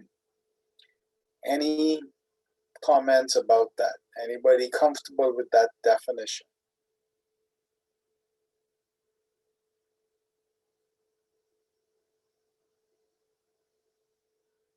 All right. So what do we mean when we say underwriting? Okay? Right. When we talk about underwriting, we're talking about the winning the mandate to issue the securities. Winning the mandate to issue the security. We also are talking about preparing the issue, right? The issue of new securities. And then we can do the issue of new securities on a commitment or best efforts basis. Under what terms will we agree that we have agreed to issue the securities? And then the last bit is an initial private offering, public offering, sorry, IPO, initial public offering. Now, we're going to walk through this and you're going to need to pay attention. And so you should ask questions if you're not sure. Okay? Winning the mandate. Okay, sorry. Right, so this is underwriting. So winning the mandate. What are we talking about here? This is where the investment banker finds a customer, right, who is interested in obtaining financing or long-term equity or loan finance. Okay? So in the Bahamas, it's a little hard to think of someone who could do that, who is interested in that sort of stuff, a company that's like that. But we have examples of companies that have already gone public. So the easiest one to look at, right, is Arawak Port Development Company. They were the last publicly issued, last IPO in the Bahamas. Everybody knows who they are? Yeah. Okay, Dominique. Who are they? What do they do? Our core development is that? Yep. That's they're basically like they own the not I guess it's the port out by the dock where they handle shipments and containers. It's the container port. So stevedoring and all that stuff. Yeah. It's a containerized port. They do some stevedoring, but mostly it's a containerized port. Yeah. And they are the company that owns the port and, right, have a, if they don't own the port, they lease the port from the Bahamas government. Okay? All right. So they're the last people to do it. Okay? And they were, I think it was led by Colina Financial or CFAL. Okay, I could be wrong, but it was CFAL. Okay, so CFAL acted as the investment banker. And they won the mandate to raise, let's just say it was $100 million. I don't know how much it was, but let's say it's $100 million Bahamian, 100 million Bahamian dollars in the form of equity financing, i.e. issuance of common shares, right, for our port development. Okay, so CFAL had a contract that we call the mandate from Arawak Port Company to raise $100 million Bahamian dollars, okay, in the form of common shares. So the company would issue the equivalent in shares of $100 million. Okay? The public is expected to purchase those shares, and in so doing, our port development will receive $100 million. That's the gross amount. Okay? Now, how does CFAL go about doing this? What they do is they will go to all the institutional investors who are in the Bahamas that may have an appetite for some of those shares. So somebody name one institutional investor that might be interested in buying those shares.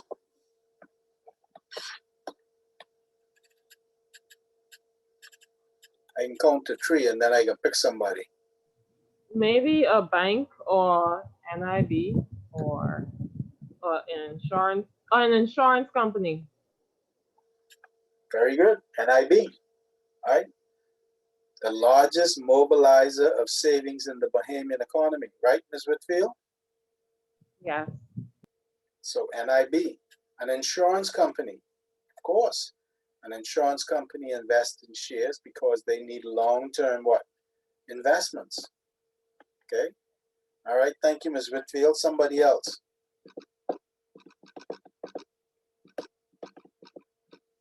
All right, Dominique, I'm going to pick on you because you don't look like you want to say anything. I'm looking right at you. I can see you. You mean me? Yeah, you. You're the Oh, only I didn't Dominique hear. here today. I don't know. Why not? Okay. I'm not sure. Come on, you are sure. We've already said NIB and we've said insurance companies.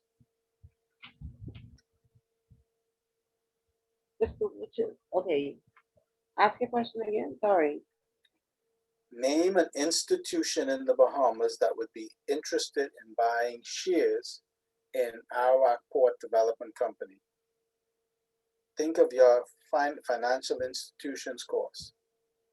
Who buys shares, common shares, besides the individual public? I don't know. Yes, you know.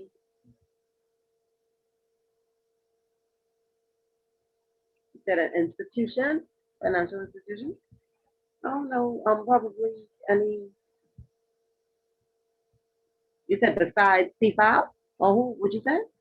I didn't say besides CFAL, I said besides the public.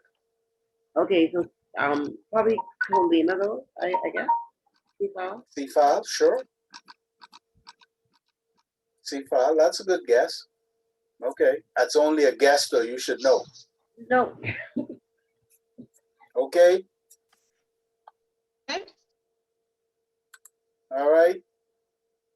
Where is the other Miss Knowles? Okay, Miss Cartwright, name someone who would be interested in buying these shares, not an individual, an institution. Miss Cartwright, don't tell me you hang up and go on away again. You ain't leave me here hanging. No, I'm right here. Good, but then let me hear from you. What you saying? You say name a company would be interested in buying what kind of shares, Mr. Fountain? IPO? Shares in an IPO called Arawak Port Development Company.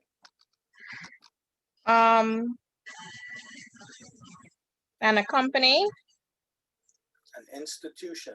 or an institution. Maybe insurance. We already had insurance. We already had NIB. Oh, you already had insurance, you already had NIB. Who else?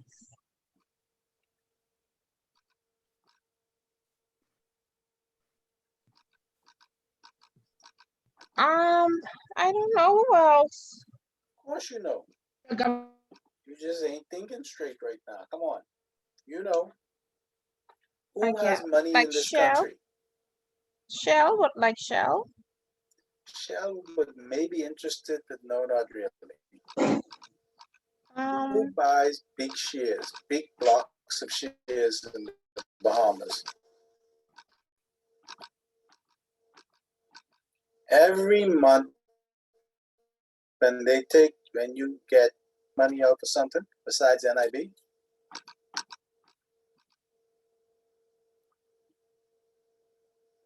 Angelique, you there? Can you hear I'm me? here. Yes, I'm here. So when you get paid, they take money out for national insurance, and you may also make a contribution to what else? All right, that's embarrassing, Angelique. Pension Somebody funds, else. pension funds. Exactly, Angelique. They take money out to pay into your But you know, pension that's fund. Colette, right? I know it's Colette, but I saying to Angelique, that money has come out of her account to go pay her Scotiabank pension fund. Yes, it does. It does. So where do they put their money? If it's going to be in the Bahamas, your Scotiabank Bahamas Limited. So that money got to be put somewhere. Guess where? Arawak Port Development. Pension funds purchase, right? Shares and IPOs. So the investment banker, after winning the mandate, right? Okay, and preparing the issue, they start looking for people who can purchase the shares.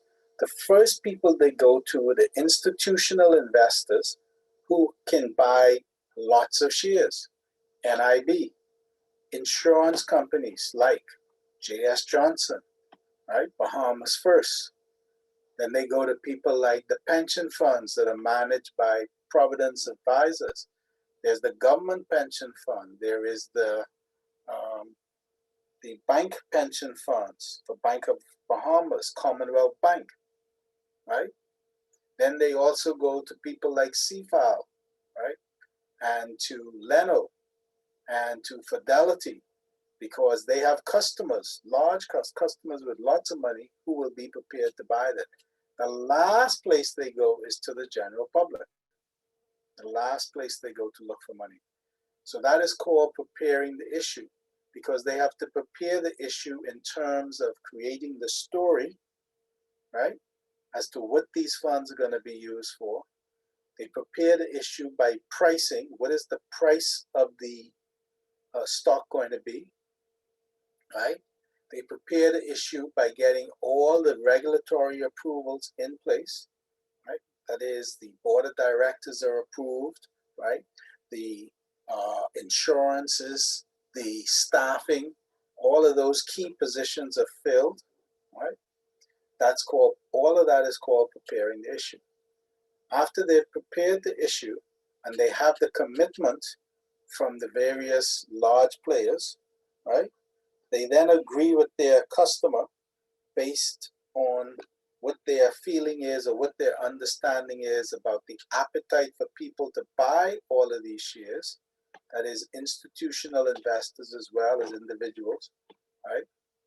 A commitment or best efforts basis.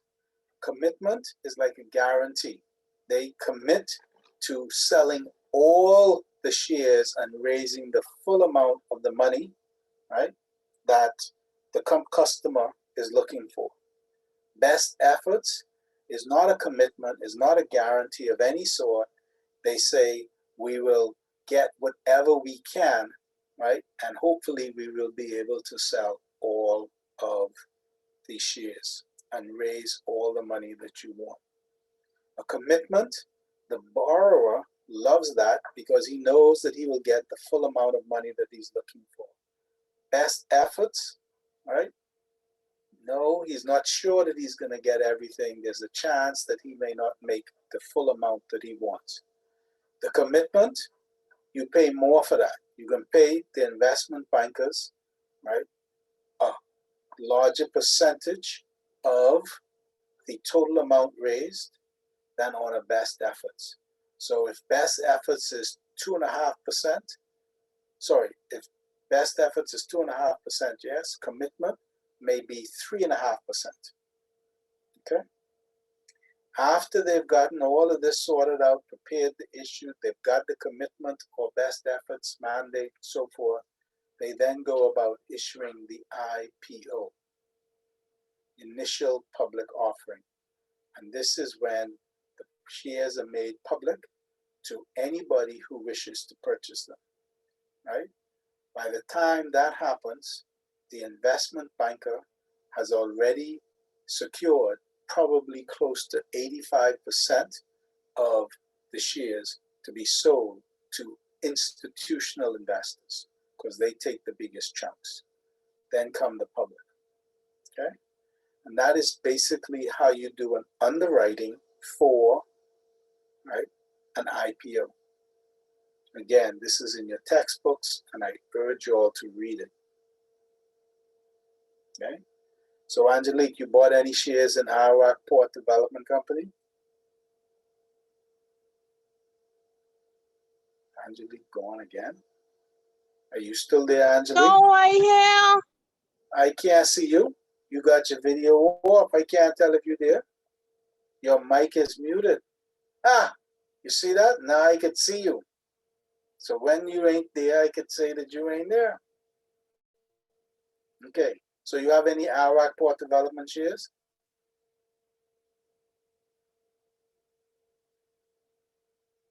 No, I don't. Sorry, I thought it was Why don't- unmuted. But I hear. I'm listening. I hear. I'm glad to hear that. Okay. Don't fall asleep on me. Okay. Any questions about underwriting? Okay, so let us continue on. Right? Making a market. Right? When they make a market, what they're doing is they're finding a buyer and a seller to execute a transaction between the two. Okay? Sometimes you want to sell your shares, but there's nobody willing to buy them. Right? Okay? Or they're not willing to buy them at a particular price. So an investment banker will make a price between the two, buyer and seller. Usually they'll pay the seller a little lower and they'll get a slightly higher amount from the buyer. So there's a spread that they will make, and that's called making a market. Okay. Then there's the secondary trading. This is where you go to somebody like CFAL or Leno, and you can purchase shares in Arawak Port Development Company, right? 6 months after the initial public offering, or even 6 years, you can go in and buy the shares through someone who is involved in the secondary market, which is BISEX in the Bahamas. And then they also provide advisory services, mergers and acquisitions, as well as corporate financing on how to structure their balance sheet and so forth. Now, I have used, in this example, Arawak Port Development in the Bahamas, in Bahamian dollars. Just like we've discussed here or in that example, you can also have a bank in the US, investment bankers in the US or Canada, right, do an IPO for a company located in another country. The process is the same, right, except the laws will be different, and making sure that you meet those laws might be a little bit more challenging than in your home country. So investment bankers can arrange for IPOs for companies that are in, let's just say, my favorite rum, right? Florida Cana in Nicaragua. They want to put in a new distillery. It's going to cost them $50 million US, and they can raise that money using investment bankers outside of Nicaragua to raise the $50 million US. Okay? So all of these things are possible. They could do it 50 million is a little small for a bond issue, but they might be able to do it in a syndicated loan, and they could also do it in an equity issuance, an IPO of common equity. Okay, so just because I've been using local examples doesn't mean you cannot do it cross-border. It's done all the time. Any questions? I ask you again, Ms. Cartwright, any questions? No questions. Great, okay. Dominique, any questions?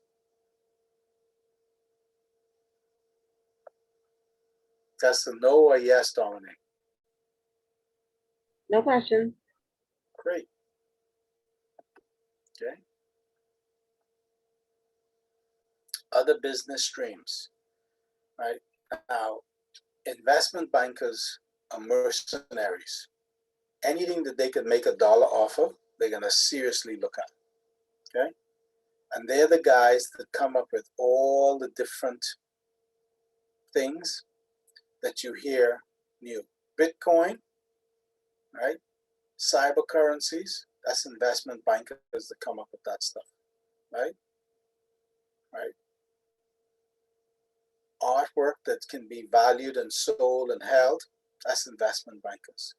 Anything that's got a price tag on it that they can make a dollar off of, they will take a crack at it. Now that's the exaggerated things, but whatever business streams are available to them, they will take a look at. Now, in your text, you will find some of those other business streams. Okay, they're not as lucrative as the ones we've just discussed, but that's what international investment banking is all about. They will do all those things plus other business streams in different countries.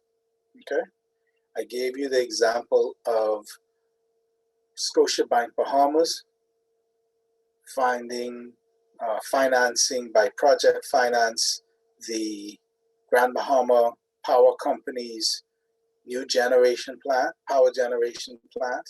And I said in that example that most of the work was done by Scotia.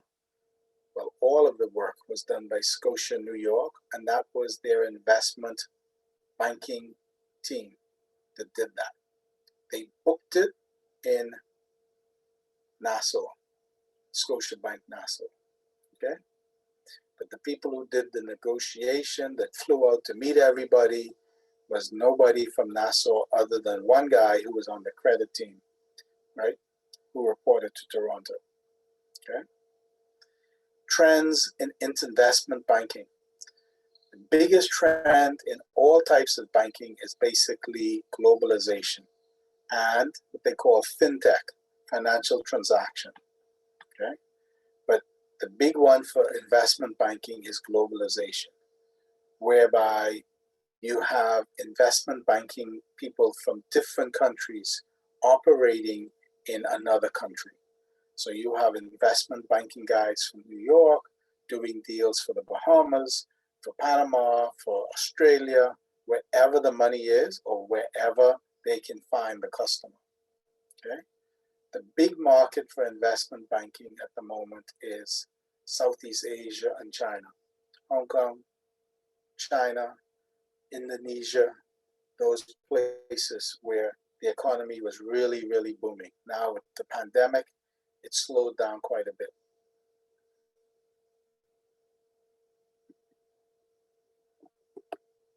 So now again, in your text, this is chapter 5. In your text, right, you can take a look at chapter 5 and you will see again examples, and it'll give you lots of charts about who's involved in investment banking. They're good to read, right? But I have distilled out most of the key things, but you still need to read that chapter, okay? Any questions on investment banking?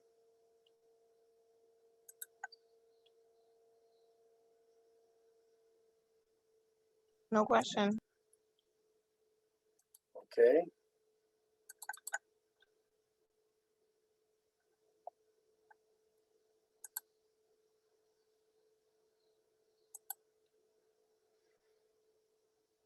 All right. So far we finished off international commercial banking, and we looked at international investment banking. Okay. You need to read chapter 4 and chapter 5. Now we're going to get started on chapter 6, which is international retail banking. Okay. We won't finish it. All right. So on our test on Thursday, you're going to be looking at what we did tonight and what we did, part of what we did on last Thursday. So that's commercial banking, investment banking, and stuff that we did before that. Okay.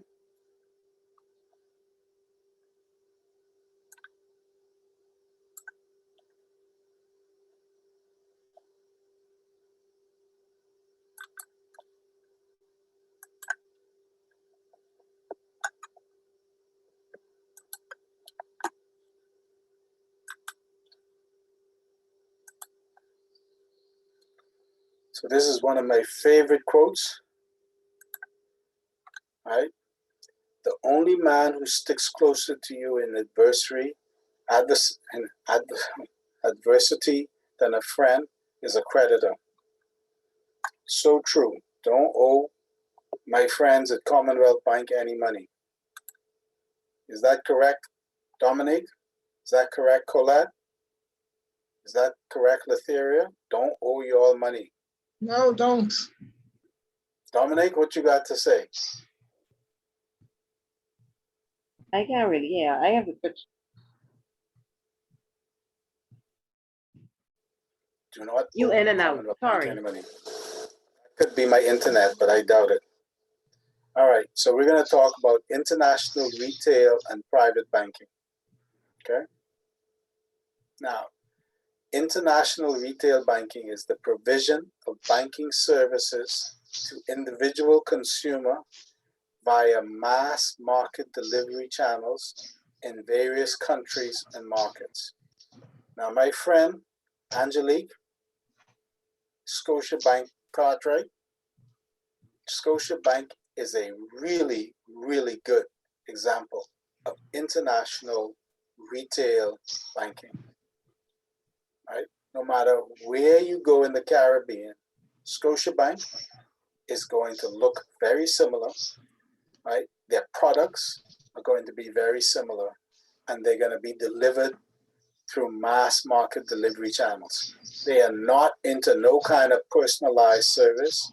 They're into get as many people through the same and give them the same suite of products, right? From plastics to overdrafts to car loans to vacation loans, it doesn't matter. Safety deposit boxes, no matter what. If you go into a branch of Scotiabank in Costa Rica, Angelique, it'll look very similar to the branch in terms of its colors and its orientation, very similar to what you have in Nassau. Their treasury operations will be almost identical. Okay? The products that you can get, how they mail the stuff to you, how they send you, what do you call it? Promotional items in the mail as well as by internet and social media. All of that is going to be the same. The color scheme, all of that multicolor scheme that y'all use, all of that will be the same. Okay? So, by definition, international retail banking, provision of banking services to individual consumers via mass market delivery channels in various countries and markets, right? And make sure you make note, mass market. They don't come to you one-on-one. When they do a mail out, it's for everybody who fit the criteria for that particular kind of loan. I just got my new debit card from Scotiabank yesterday, and I've already gotten an email from Scotiabank dated yesterday afternoon telling me that I could get a loan, right, for up to $10,000 just by clicking here, and I can get 4% cash back on my, what do you call it? debit balances whenever I use the debit card. And that'll be the same for anybody who get a debit card. They'll get the same thing. The amount will differ, but they'll get that 4%. That's mass market delivery channel. Okay. Okay. So what are the products they provide? Plastics, credit cards, Visa, MasterCard, debit cards, Visa, MasterCard, right? ATM cards are in the same linked to their debit card, so it's still only one plastic, right? And you can have access to the ATM. They provide you branchless banking. You do not, once you've established the account, you do not need to go into the bank, right, to do your transactions. You have your mobile apps on your telephone, you have your desktop apps on your laptop or desktop, right? You have your internet banking, you have your telebanking, right? You can make your loan applications, your wire transfers, everything can be done, right, from your digitalized platform, as they call it, to the bank. Branchless banking. Angelique, am I right? Yes, you are. Okay. Do they call it branchless banking or they call it something else? Cashless banking. Thanks. Cashless banking. How can a bank not deal with cash? Easy. Use plastic. Okay. So branchless / cashless banking. They also provide private banking, but that's a completely different service from their mass market delivery. And most Scotia banks in the Caribbean, I don't even know if y'all is actually do private banking. Angelique, y'all is do private banking in Scotia Bank, Bahamas? Yes, we do. We have 2 locations, East Bay Street and Albany. East Bay Street. You mean like Bay Street Beach, opposite like where Luciano's used to be? No, this location is on the side of Harbor Bay.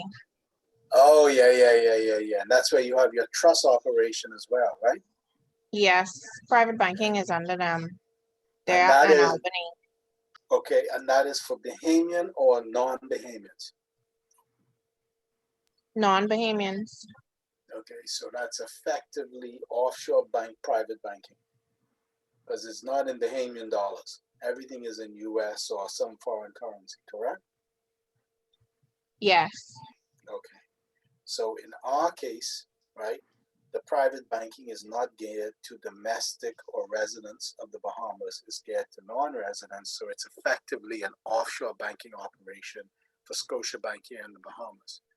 But the key thing is they are a retail bank. They're an international retail bank. They're providing services to the mass of individuals. They do it through plastics, branch / cashless banking, and they still do private banking, even though it's not the Bahamians here in the Bahamas.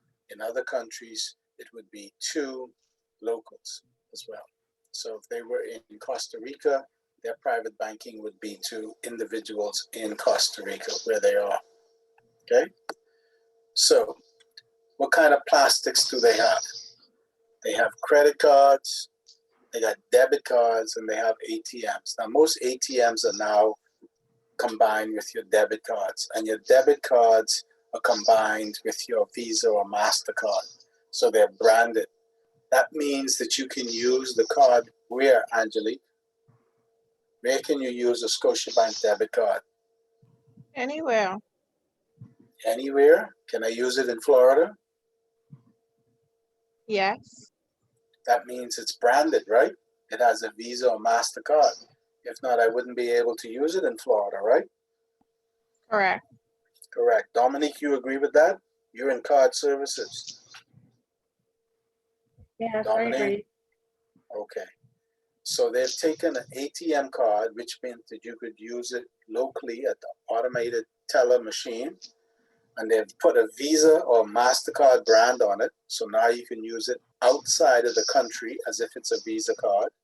And since it's a debit card, that means that the money will be taken directly from your account, right? Once the approval goes through. Credit cards, straightforward, right? Visa, MasterCard branded. Can be used anywhere where there's a Visa or MasterCard logo in the shop or the merchant, right? The difference between a debit and a credit card. Angelique, what's the difference between a debit card and a credit card? Debit card is your own funds. Credit card is like a loan. Exactly. How long you get this loan for on the credit card, Dominique? Dominique, don't give me that. You can't hear me now. I hear you. So Dominique, how long is a loan for on a credit card? Said how long? How long? I mean, Yeah, how long do I have to pay it off? Do I have to pay it off in 30 days, 3 months, 9 months, 10 months, 15 months? no, it's how long it depends on the customer. If I make the minimum payment, how You have long is a the loan minimum for? payment. They give you about a year Okay, and so that's 12 months. about that. But Okay. normally nobody ever pays it off by that time. If they, I mean, that's if you max out the card, depending on their monthly payments and all that. Okay, fair enough. That's considered a revolving credit though. Yeah, because it depends on if you use it and the customer, that's what I'm saying. So what does that mean, a revolving credit, Colette? It never ends. If you, as long as you have it, you will, for me, a lot of persons die owing credit cards. It's like, revolving means that you don't have to go to the bank and get reassessed. Angelique, You don't have to sorry. be reassessed. Y'all has killed me. Most people is die owing credit cards. I gotta Sorry. We have plenty of them. Miss Fernanda, you agree with that? Say yes, because you work right there where you just have to check I on. agree. I was just going to say something. I was trying to unmute. Revolving credit is revolving credit is like you don't have to go back to the bank to get reassessed. It's just continuous until you decide to pay it off and shut it down. And it's at a fixed rate, 18%. Jesus. Okay, let's get these definitions right. Debit card, as Angelique said, right? You were granted access to your own account, right? Therefore, you're using your own funds to make the payment. If you do not have sufficient funds, there's usually a little margin that they will grant you, but not a large amount.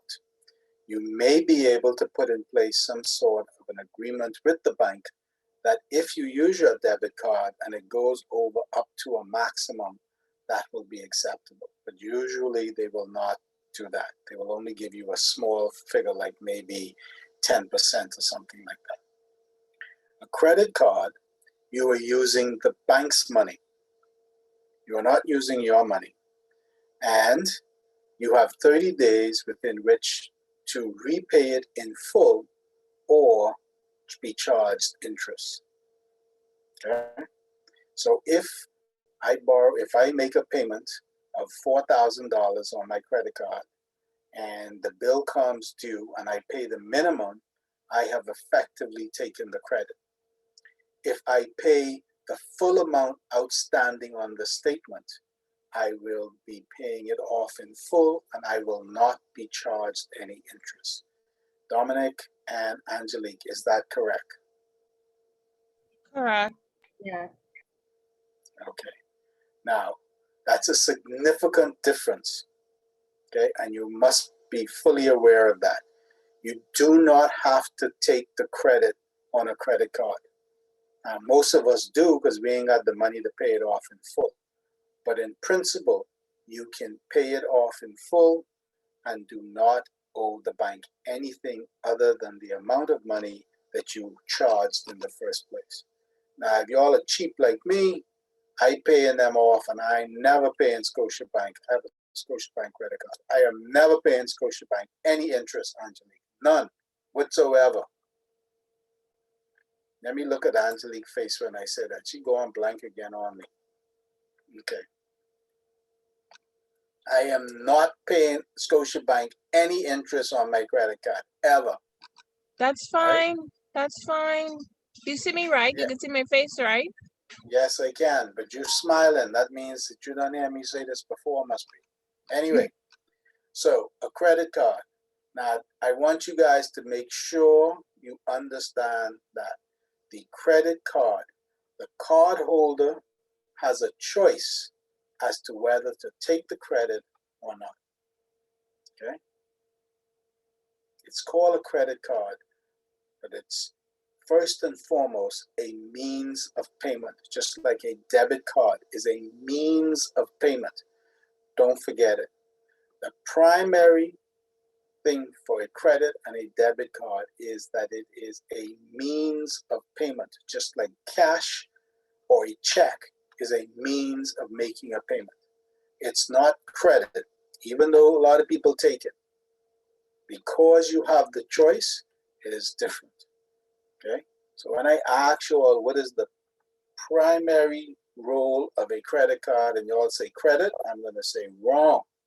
It is that it is a means of payment because I do not have to take the credit. Okay? All right.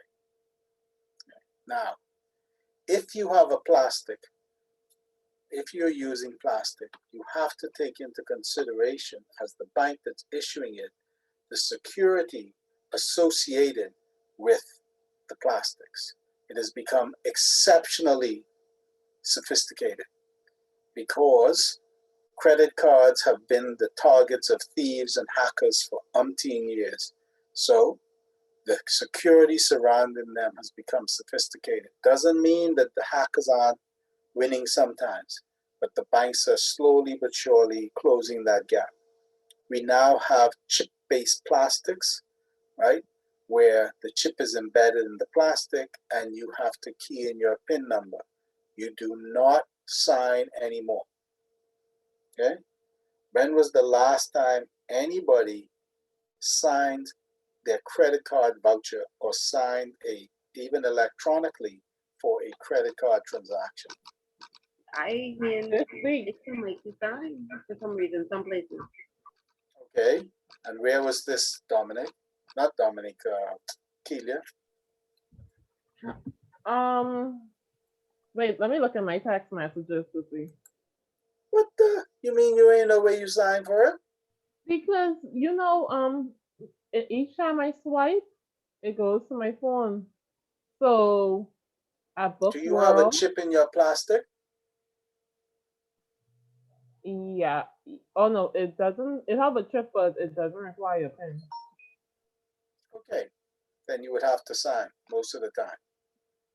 Yeah. Okay, that's fair enough. Okay, that makes more sense. Great. Okay. All right. We also have mobile payment apps. What does that mean? That just means that it is not fixed to a particular location. You do not have to be in the bank to make the payment. You can make the payment right through your phone or your smartphone or your laptop, right? Which means that it can be on a plane, it could be in the restaurant, it could be anywhere. But all you're really doing is you're accessing your account electronically and doing a transfer. Now they've made it easier because it doesn't look like you're making a transfer, okay? But effectively you're debiting your account and putting money somewhere else within the bank system, okay? Either way, it's mobile, it's exceptionally convenient, right? It is not really expensive and people love it. However, it does pose a lot of security risks because if you lose your phone, there's that aspect. If someone thieves your phone and you don't know, there's that aspect of security, okay? But there are things that are there to make it easier. However, it is still an issue, the security of plastics, okay? Now, just let me check something here. Okay, yeah, okay. Now, retail banking plastics. This is a fact.